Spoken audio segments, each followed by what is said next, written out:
are back on the road for Uniquely West Texas. Tonight, we're driving into Stanton, where there's one thing that catches everyone's eye on the way in. A giant sign that says, "Welcome to Stanton." Marcus Risen paid a visit to Stanton and learned all about this historic sign. Now, if you've ever been to Stanton, you've probably seen this big sign. There's one on the east side of town and the west side of town. Now, it says on here that it's the home of 3,000 friendly people and a few old sore heads. Now, what's a sore head, you ask? You might have to visit the town in order to find out. The first time I saw the sign, it caught my attention then. 3,000 friendly people and a few old sore heads. I think most old sore heads are dead, but I could be wrong. That's who you can expect to meet once you enter the Stanton city limits.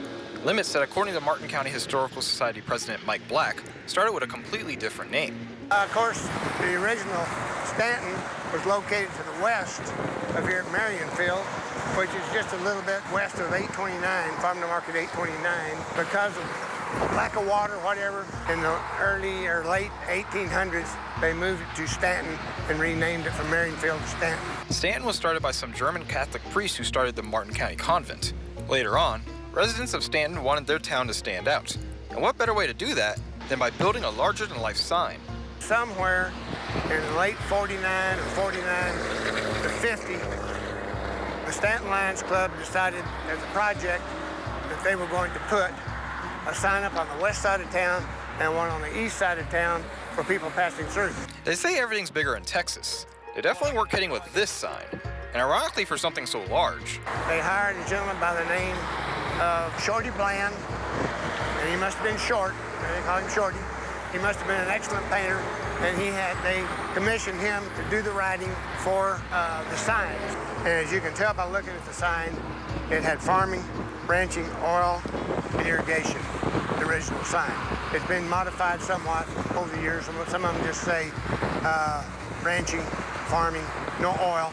Now we have oil again. One of the few additions to the sign is at the very top. It just happened to come together to where there was a great bunch of kids, and instead of wide open football, they more or less ran the ball and won a state championship.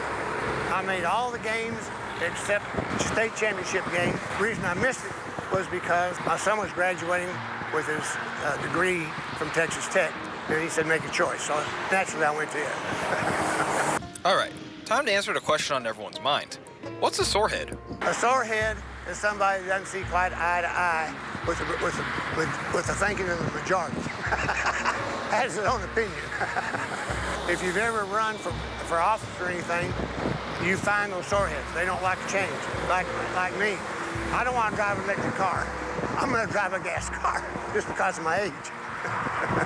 And just because they don't see eye to eye with the majority, that doesn't mean Stanton isn't an amazing place. Stanton in Martin County is a great place to live because in the time of needs, especially in the farming community, if somebody had a heart attack or a family member, they would fly in there, a bunch of strippers, and what might take him a week, 10 days to get his crop out, they get it out in one day for him. And so people in need, Martin County has already responded to that request.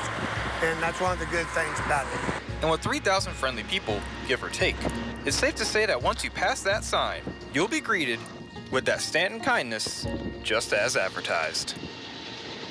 So the next time you're in Stanton, make sure to come on out and visit the sign. You might meet some of the 3,000 friendly people as well as some of the old soreheads. In Stanton, I'm Marcus Risen, News West 9.